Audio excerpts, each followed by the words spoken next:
Queria convidar você a abrir seu boletim e a pegar o esboço da mensagem que se encontra dentro do seu boletim, para que nós pudéssemos acompanhar a mensagem. Você que está na internet, quero dar uma palavra de bênção para a sua vida, dizer que é uma alegria tê-lo conosco durante todo esse culto. Quero que Deus abençoe e use a mensagem para abençoar a sua vida. Você também pode ter acesso ao esboço da mensagem aí no nosso site.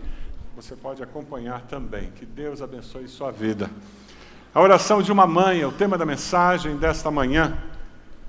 Uma irmã da nossa igreja postou no Instagram um texto honrando a sua mãe, falando sobre esse dia tão especial. Pedi a permissão dessa irmã para que estivesse compartilhando com vocês esse texto.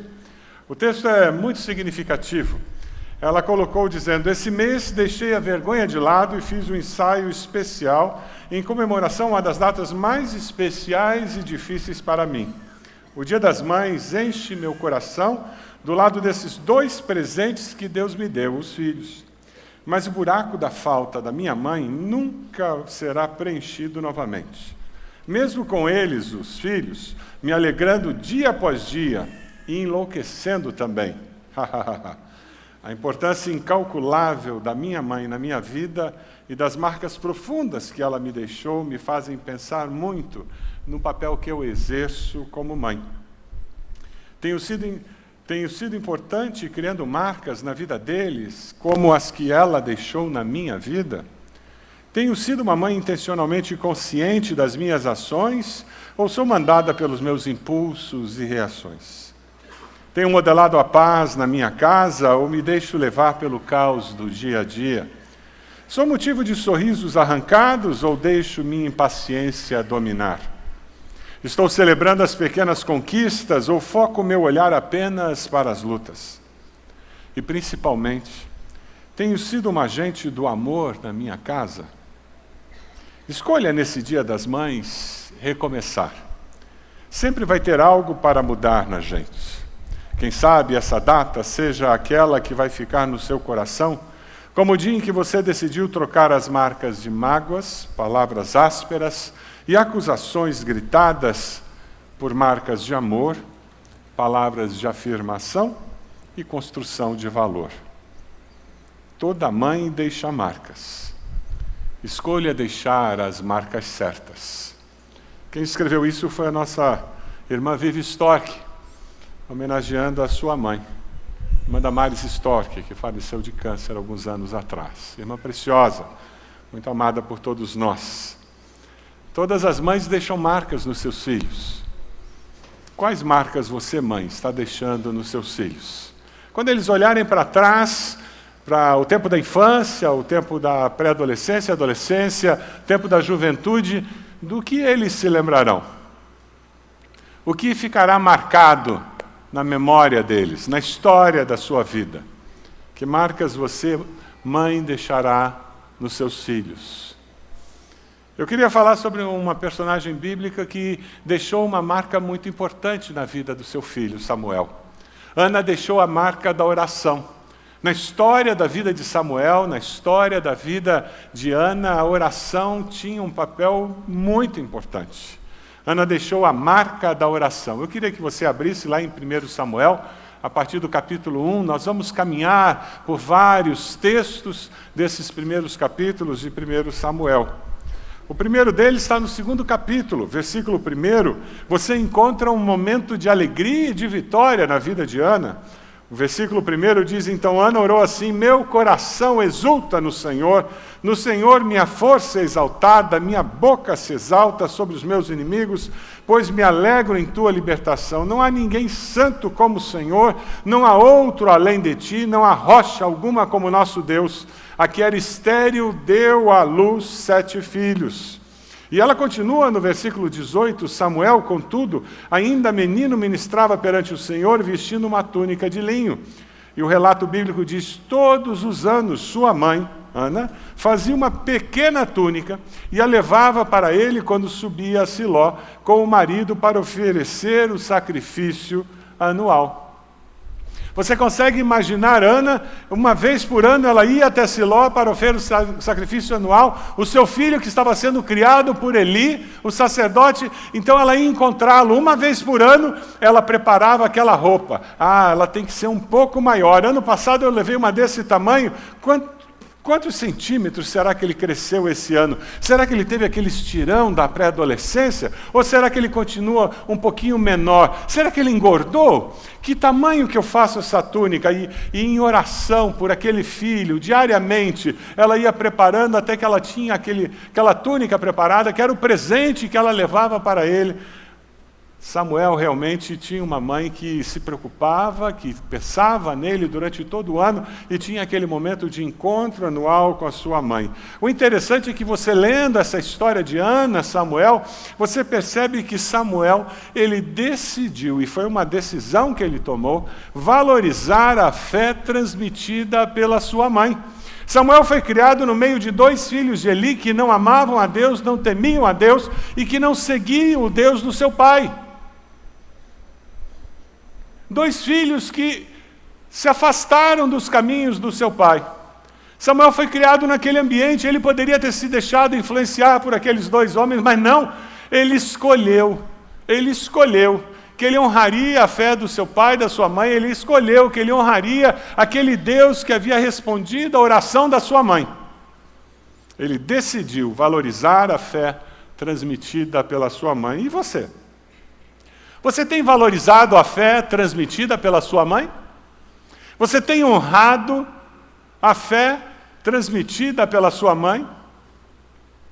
Você consegue olhar para ela e perceber os valores que ela tinha e que ela procurou transmitir para você? E você tem procurado aplicar na sua vida? Sabe, as coisas nem sempre foram muito boas para Ana. O período da vida dela que nós acabamos de ver era um período de celebração, de vitória, de alegria, de visitar o filho, levar presente para ele, mas as coisas nem sempre foram tão boas. Se você volta para o capítulo 1 de 1 Samuel, você vai encontrar uma situação muito difícil. Eucana, que era o esposo, ele tinha 2 esposas. Ele cometeu o mesmo erro que outros patriarcas, de ser polígamo. Deus nunca aprovou poligamia. Se Deus tivesse na mente o aprovar poligamia, ele não teria criado só Eva para Adão. Mas quando Deus cria o homem, por que ele criou o homem e criou apenas uma mulher para ele? É porque o nosso Deus, no plano dele para a humanidade, ele planejou monogamia.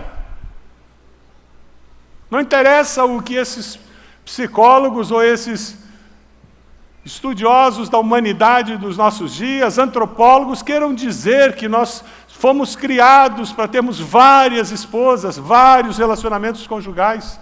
Não é esse o projeto de Deus. Mas ele tinha 2 esposas.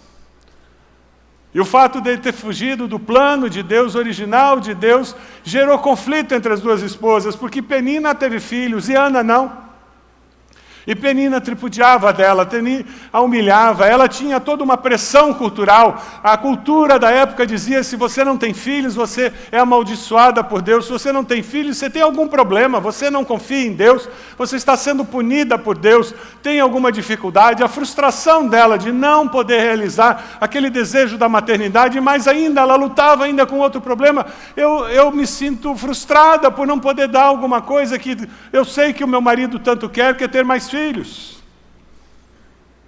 E Penina ainda usava a religião para humilhar Ana. Peça ao seu Deus. Se você tem um Deus e confia em Deus, então o seu Deus deve responder. Você conhece pessoas que dizem, como você vai tanto à igreja, como é que você fica doente? Conhece gente que fala isso? E o que adianta você ser dizimista e ir à igreja, você tem lutas financeiras e não é promovido? Você deve ter algum pecado na sua vida, seus filhos afastados, se você tem filhos com problemas. Como se o fato de eu ser crente, de eu ir à igreja, me colocasse numa redoma de vidro e problemas não surgissem na minha vida. Onde está escrito isso na Bíblia? Deus nunca prometeu que nós, por sermos discípulos de Jesus, viveríamos numa redoma de vidro protegido contra as vicissitudes da vida. Pelo contrário, no mundo tereis aflições, mas tende bom ânimo, porque eu já venci o mundo. Amém? A grande diferença entre aquele que ama a Deus e aquele que não ama a Deus é que aquele que ama a Deus, ele enfrenta as encrencas da vida, sabendo em quem eu tenho crido. E eu sei quem está comigo, porque Jesus prometeu que Ele estaria conosco todos os dias, até a consumação dos séculos. Amém. Você vive com essa segurança? Sabe, Ana era uma mulher de oração. E no meio da crise, no meio dos ataques, no meio da humilhação, no meio da frustração, sabe o que ela faz? Ela persevera em oração. Se você olha o capítulo 1, versículos 10 e 11, você vai encontrar Ana no meio de uma crise existencial, numa crise incrível na sua vida, perseverando em oração, a crise da esterilidade, a crise de ser atacada na sua fé, e ela perseverava buscando a Deus. Qual é a crise que você está enfrentando? É desemprego? É uma enfermidade? É um problema de relacionamento quebrado? É um filho rebelde? É uma crise no casamento? Qual é o problema que você está enfrentando? Qual a sua reação a esse problema? Como você está reagindo? O nosso problema não é o problema. O nosso problema é como eu reajo ao problema.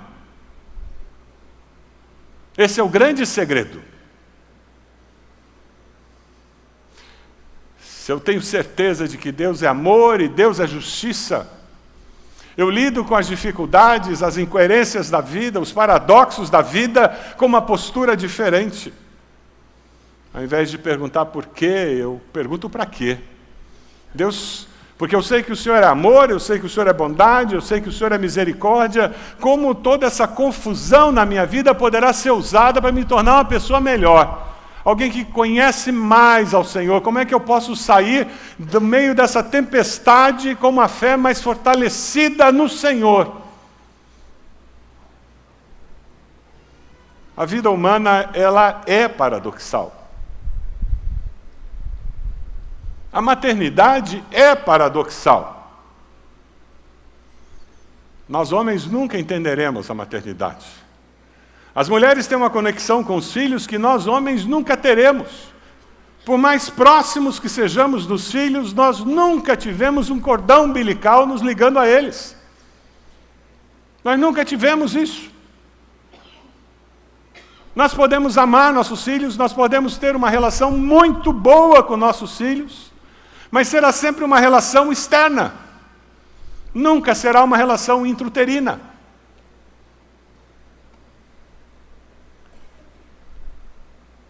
A maternidade é paradoxal, porque ao mesmo tempo que você ama existencialmente esse ser, tem momentos que você quer estrangular esse ser. Só até ficar roxo. Quando ficar roxo, a gente larga para ele voltar a respirar. Mas não é verdade? E daí depois que você tem essa vontade, você identifica esse sentimento, vem sentimento de culpa. Como é que eu pensei isso dessa coisa linda? É por isso que é paradoxal, mas a vida humana é paradoxal. Nós nunca vamos ter todas as respostas. A Bíblia diz que a gente vê com uma visão difusa a vida humana. Em Coríntios diz que nós vemos como por espelho, mas, gente, espelho naquela época não é espelho de hoje em dia, não. Espelho naquela época era o fundo da sua panela de alumínio. Você tem panela de alumínio bem areada em casa? Era mais ou menos aquilo ali. Era um metal polido. A nossa percepção da vida, a melhor comparação que eu consigo dar para nossa percepção da vida, sabe aquela televisão preto e branco que você levava para a praia antigamente? E que ela pegava o canal de televisão por antena e você botava aquele bombril na ponta da antena? Lembra daquilo? Era aquela imagem cheia de chuvisco. E que de vez em quando eu ficava que você mal sabia o que estavam falando, muito menos ver. E a vida é assim, tem momentos que você não deburga a imagem, como diz o caboclo.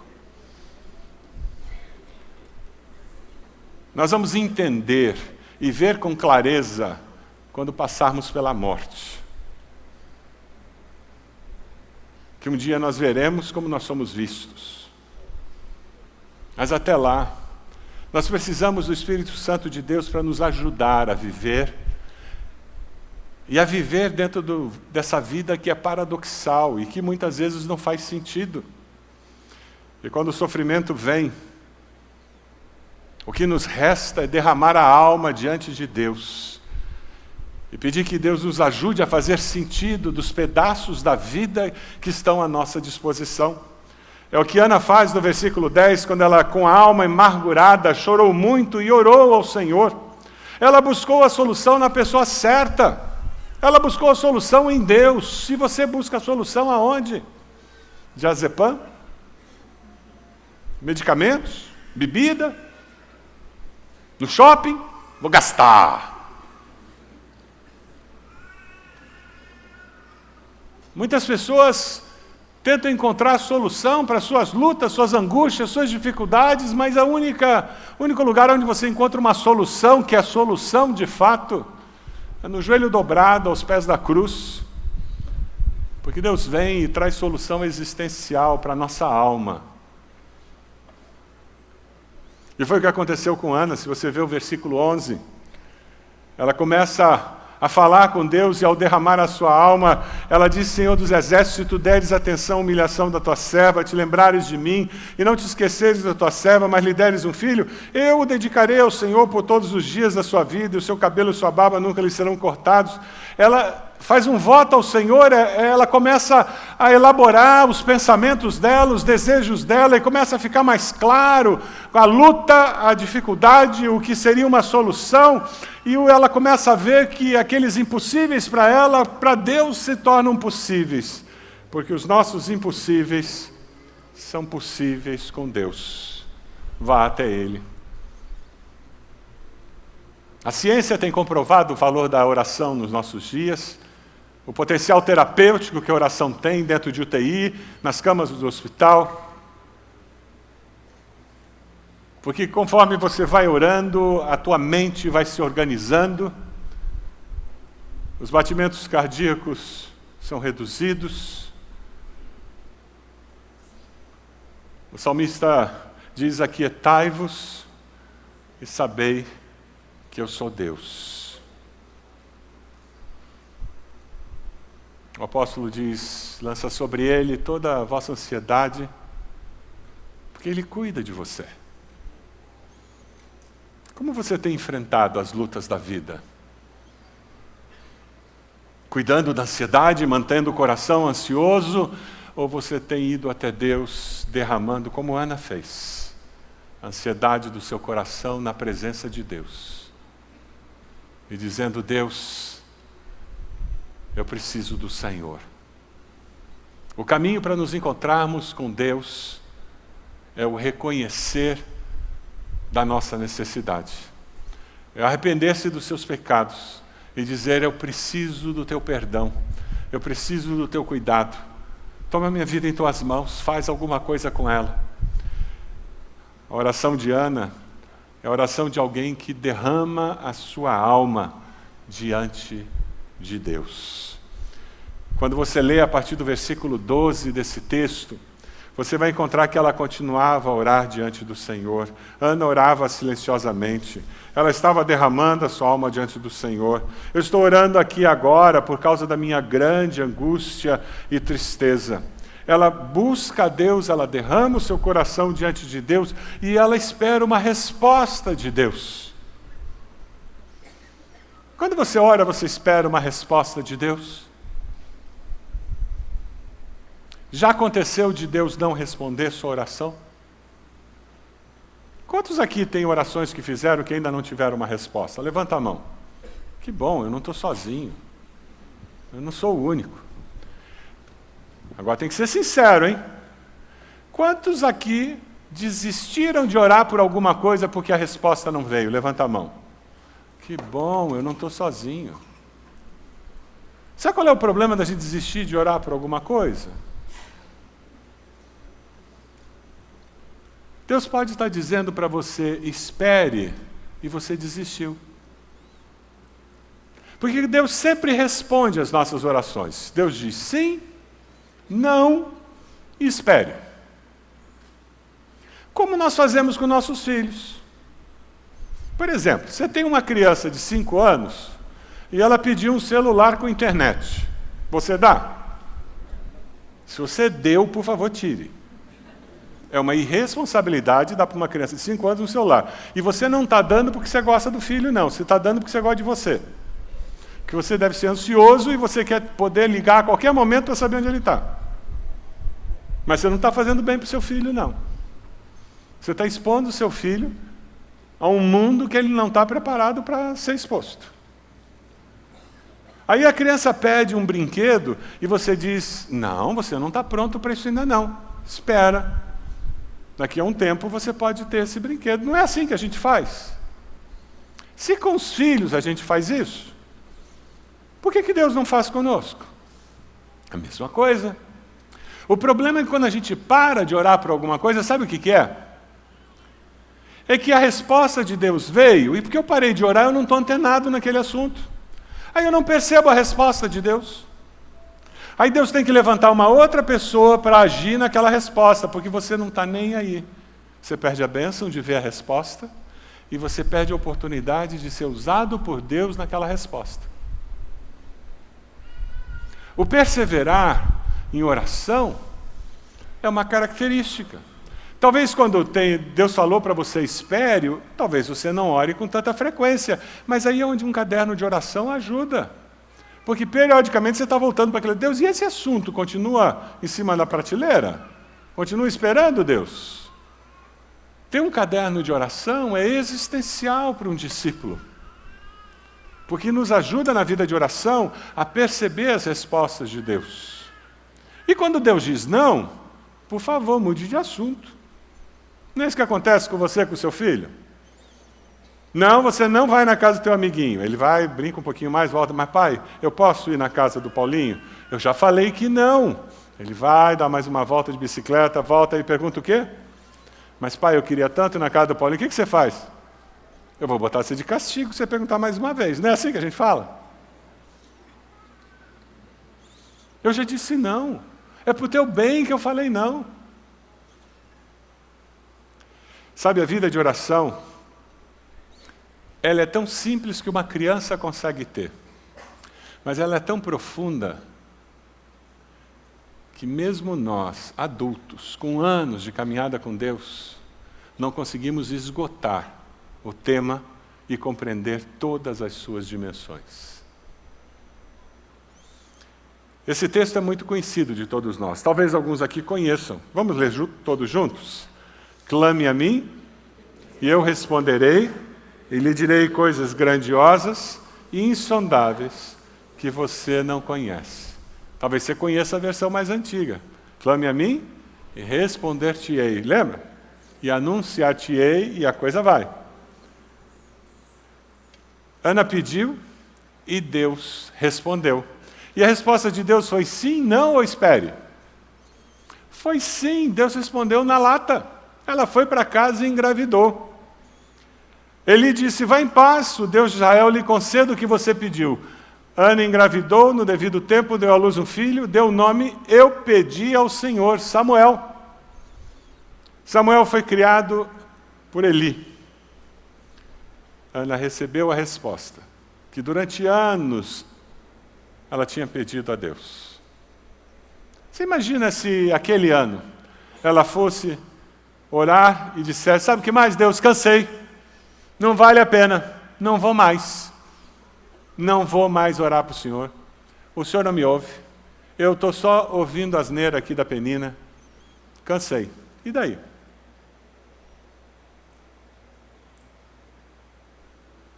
Ela ia perder a resposta de Deus na véspera da resposta. Não pare de orar, porque você pode estar na véspera da resposta de Deus. Já parou para pensar nisso? Aquele pedido que você tem feito já há tanto tempo? Pode ser que você esteja na véspera da resposta, porque Deus sempre responde. E sabe, Ana, ela é um exemplo para nós, porque ela fez uma promessa de que ela não ia criar o filho, ela ia entregar o filho para ele ser criado pelo sacerdote e para ele servir ao Senhor integralmente. E sabe o que aconteceu? A criança nasceu, ela cumpriu as promessas. Versículo 11. Então, eu o dedicarei ao Senhor por todos os dias da sua vida. E no 26, ela disse, meu Senhor, juro por toda a vida que eu sou a mulher que esteve aqui ao teu lado. Orando ao Senhor, era este menino que eu pedia, e o Senhor concedeu-me o pedido. Por isso agora eu dedico ao Senhor. Por toda a sua vida será dedicada ao Senhor, e ali adorou o Senhor. Ele criou o seu filho. Ela abriu mão disso. Ela ganhou do Senhor, mas ela tinha feito um voto ao Senhor, e ela cumpriu o seu voto. Você tem cumprido os votos que você tem feito a Deus? Quem sabe o Espírito Santo vai começar a trazer à sua memória alguns votos que você fez a Deus e que você precisa cumprir. Mas sabe, Ana teve o filho, e aquele filho a vida toda soube o porquê ele estava sendo criado por Eli.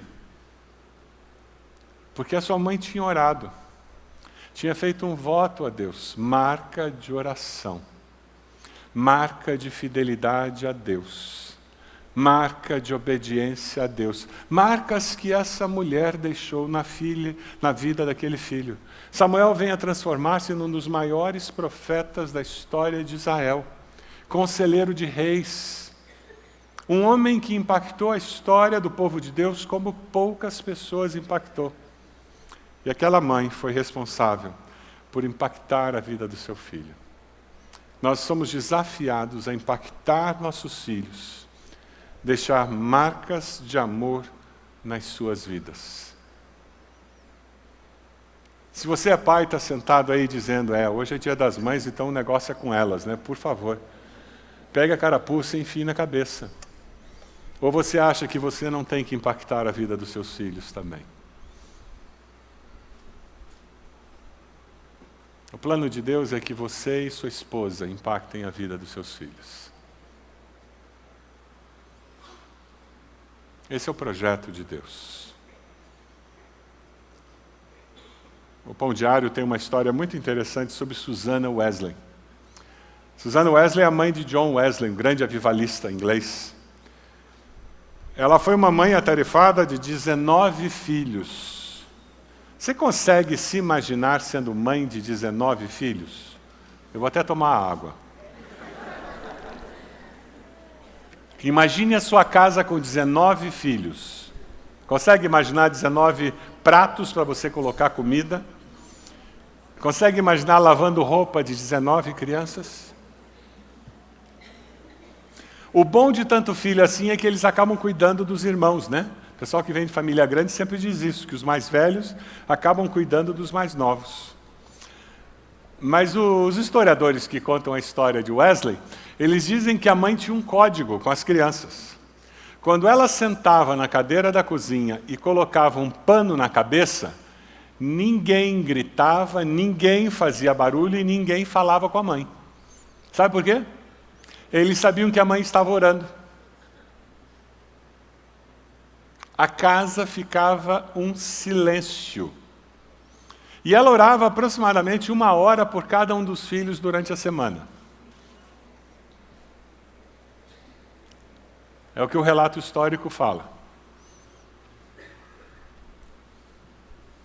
A casa ficava em silêncio, porque tinha que orar pelos filhos. Quanto tempo você ora pelos seus filhos? Eu me lembro quando as crianças estavam crescendo, a Ede, muitas vezes, quando ela queria ter um tempo de sossego e de paz, ela se trancava no banheiro. E os dois ficavam na porta do banheiro, esperando ela sair. E ela dizia, não me perturbem e não batam na porta. Aí eles ficavam sentados no corredor do lado de fora, esperando ela sair. E era o jeito, com 2 crianças pequenas, de ter um lugar de silêncio e paz. Você tem que ser criativa quando tem filhos. A Ede não gosta de passar roupa, né? É uma atividade doméstica que ela não gosta. Tem gente que gosta de passar. A minha mãe gostava de passar roupa.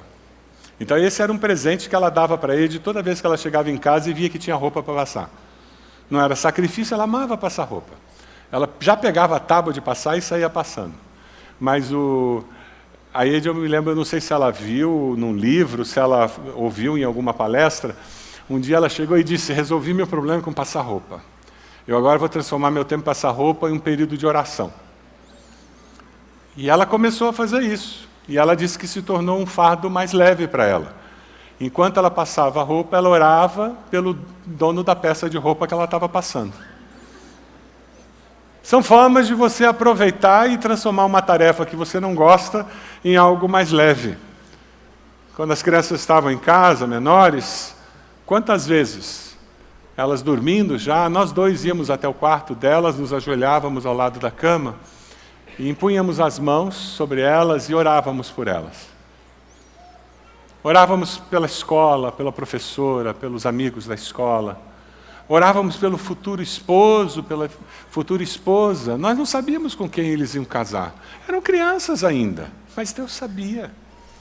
E a gente orava pedindo que Deus fosse lá, abençoasse aquela criança que estava sendo criada por pai e mãe, que Deus protegesse, ajudasse que ela crescesse de uma maneira saudável, que se um dia eles vão se encontrar, que pelo menos fosse um encontro bom.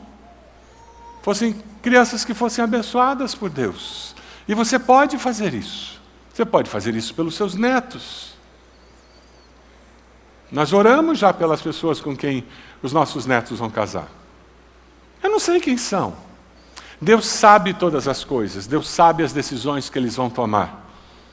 E Deus pode responder às nossas orações.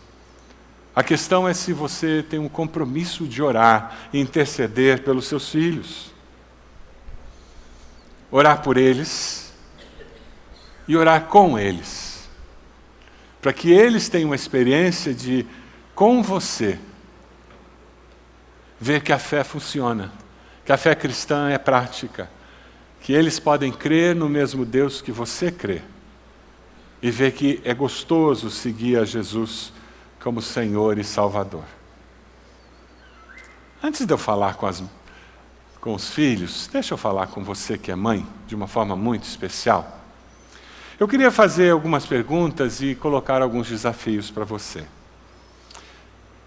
Você decide que quando as dificuldades surgirem, você vai derramar o seu coração na presença de Deus como Ana?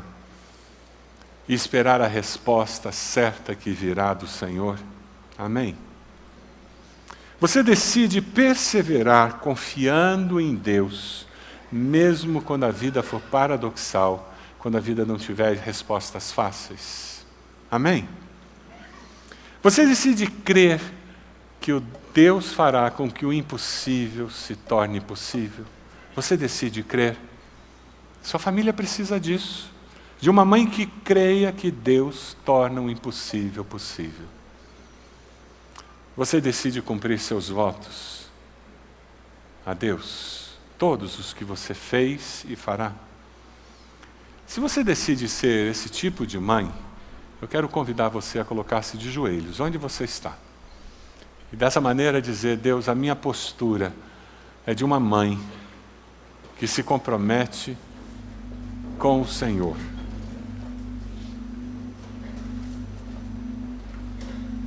Amém. Louvado seja Deus. Louvado seja Deus. Vocês que estão sentados, eu gostaria de falar com vocês. Todos vocês são filhos ou filhas. Samuel é um exemplo de um filho que soube honrar pai e mãe.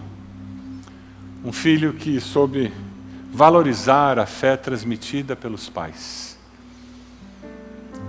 Se você decide fazer isso, coloque-se de joelhos onde você está, dizendo, eu vou honrar a fé que meus pais transmitiram para mim. Eu vou seguir essa fé, eu vou falar sobre essa fé, eu vou dizer para os meus pais, se eles estão vivos, da minha gratidão. Se eles estão mortos, eu vou contar para outras pessoas sobre como foi importante a fé que eu recebi dos meus pais. Você que é filho, filha, você pode hoje decidir ser fiel a Deus como Samuel. Você pode tomar uma decisão de seguir a Deus como Senhor e dono da sua vida. Isso é aceitar Jesus como Salvador, é a mesma coisa. Você confessa Jesus como Senhor e Salvador da sua vida. Se arrepende dos seus pecados e diz: toma minha vida em tuas mãos e cumpra o seu propósito no meu viver. Coloque-se de joelhos, dizendo: eu tomo essa decisão nessa manhã. Deus amado, nós somos teu povo, família do Senhor. O Senhor está olhando o coração de cada um dos filhos aqui presentes, o coração das mães. E a nossa oração, Senhor, é pedindo que o Senhor esteja estendendo a tua boa mão para abençoar. Ó Deus, o Senhor tem como abençoar cada mãe aqui presente conforme as suas necessidades, os anseios que existem nos seus corações, os impossíveis, Senhor, que vêm à sua mente, aquele filho, aquela filha, aquele ambiente familiar tumultuado, aquele anseio por uma família com mais paz, aquele desejo de crescer, aquelas dúvidas que tiram paz e geram ansiedade. Ó Deus, o Senhor conhece a necessidade de cura, seja emocional, seja espiritual, seja física. Ó Deus, o Senhor conhece cada necessidade. Eu peço que com o Teu Santo Espírito, Senhor, o Senhor toque no coração de cada uma das mães que de joelhos estão dizendo: eu quero, Senhor, que o Teu Santo Espírito toque no meu coração. Abençoa, Senhor, os filhos que de joelhos dizem: eu quero valorizar, honrar a fé que eu recebi das minhas mães, da minha mãe. Toma-os em Tuas mãos, Senhor. Ensina-nos a viver como Samuel, sendo temente e obediente ao Senhor em todas as coisas. Com Teu Santo Espírito, dirige nossas vidas para que nossas famílias sejam verdadeiramente famílias abençoadas pelo Senhor. É no nome de Jesus que nós oramos. Amém, Senhor. Amém. Amém.